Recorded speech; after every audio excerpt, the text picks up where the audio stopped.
আসসালামু আলাইকুম। জাতীয় পরিচয়পত্র বা এনআইডি কার্ড সম্পর্কিত একটি ভিডিওতে আপনাদের সবাইকে স্বাগতম জানাচ্ছি। আপনারা হয়তো অনেকেই গণমাধ্যমে দেখেছেন যে নতুন নির্বাচন কমিশন গঠন করা হয়েছে। তো আ এখানে আপনারা স্ক্রিনে দেখতে পাচ্ছেন এনারা আ গুরুত্বপূর্ণ পদে রয়েছে নির্বাচন কমিশনে। তো প্রধান যে নির্বাচন কমিশনার নাসির উদ্দিন চৌধুরী, এই যে ইনি হচ্ছেন সেই ব্যক্তি।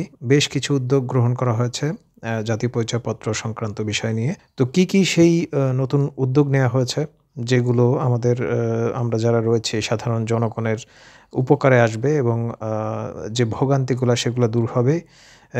কি রয়েছে চলুন আমরা আ জেনে আসি। প্রথমত হচ্ছে অবিতরণকৃত স্মার্ট কার্ড দ্রুত বিতরণ করার নির্দেশ। এখানে স্পেলিং মিস্টেক হয়েছে। অ হবে। তো যেই স্মার্ট কার্ডগুলো এখনো বিতরণ করা হয়নি, হ্যাঁ? অনেকেই হয়তো স্মার্ট কার্ড পাবেন, পাওয়ার কথা রয়েছে। তো সেক্ষেত্রে যারা পাননি তাদেরকে দ্রুত স্মার্ট কার্ড দেয়ার যে নির্দেশটা এটা দেয়া হয়েছে। যারা এখনো স্মার্ট কার্ড পাননি আপনাদের যে জেলা নির্বাচন কমিশনের অফিস রয়েছে আপনারা সেখানে যোগাযোগ করুন। যোগাযোগ করলে আপনারা কতদিনের মধ্যে পাবেন, অথবা এই যে নির্দেশটা দেয়া হলো এটা কতদিনের মধ্যে কার্যকর হবে, আপনার স্মার্ট কার্ডটি আপনি কবে পেতে পারেন সেই সমস্ত বিষয়গুলো আপনি সেখান থেকে জেনে নিতে পারবেন। সেকেন্ড যে উদ্যোগটা নেয়া হয়েছে আমরা সেদিকে যাব। সংশোধন আবেদন পেন্ডিং সংখ্যা দ্রুত নিষ্পত্তির তাগিদ।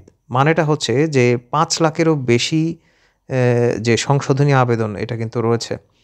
তো এটা বড় একটা নাম্বার কিন্তু। হ্যাঁ? আমরা অনেকেই আমাদের জাতীয় পরিচয়পত্র সংশোধনীর জন্য আবেদন করে রেখেছি, সেটা পেন্ডিং অবস্থায় রয়েছে। এই যে ভোগান্তিটা, এইটা নিরসনের জন্য বেশ কিছু উদ্যোগ নেয়া হয়েছে। তার মধ্যে এটা একটা যে তাদের আবেদনটা দ্রুত নিষ্পত্তি করা হোক। প্রয়োজনীয় ডকুমেন্ট দিয়ে যারা সাবমিট করেছেন, পেন্ডিং অবস্থায় যাদের রয়েছে তাদেরটা দ্রুত এটা নিষ্পত্তি করা হোক। আর যারা প্রয়োজনীয় ডকুমেন্ট আপলোড করতে পারেননি, পেন্ডিং অবস্থায় রয়েছে, তারা যাতে নির্বাচন কমিশনের অফিসে গিয়ে প্রয়োজনীয় ডকুমেন্ট দিয়ে সংশোধন করতে পারে, অথবা সেখান থেকে দিক নির্দেশনা নিতে পারে যে আমার কোন ডকুমেন্ট লাগবে।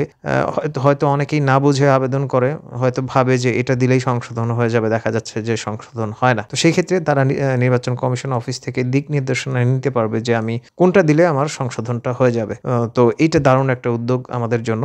আমরা থার্ড যে বিষয়টা সেটা জানবো। যাদের এনআইডি কার্ডে ছোট ভুল আছে, যেমন নামের ক্ষেত্রে আকার, একার, হ্রস্বকার, দীর্ঘকার, আপনারা বুঝতেই পারছেন আমি আপনাদের বোঝানোর জন্য বিষয়টা এভাবে লিখেছি। তো ছোটখাটো ভুল, হ্যাঁ? নামের এক অংশে দেখা যাচ্ছে মোহাম্মদ রয়েছে, আমরা শর্টে লিখি না?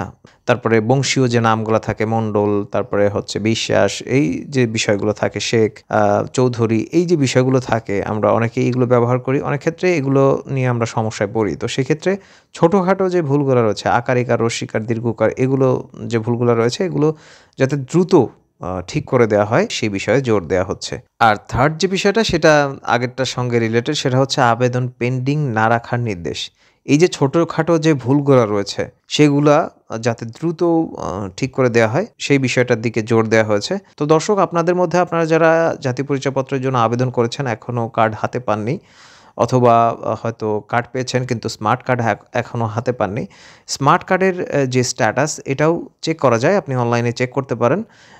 তো এটা হয়েছে কিনা অথবা কিভাবে কি, সেই সমস্ত বিষয়গুলো আপনারা স্ট্যাটাসের মাধ্যমে জানতে পারবেন, অথবা আপনাদের যে উপজেলা নির্বাচন কমিশনার অফিস অথবা আপনার যে নির্বাচন কমিশনার অফিস সেখানে গিয়ে আপনারা ইনফরমেশন জেনে আসতে পারেন যে আপনারটা পাবেন পাবেন কিনা সেই সমস্ত বিষয়গুলো।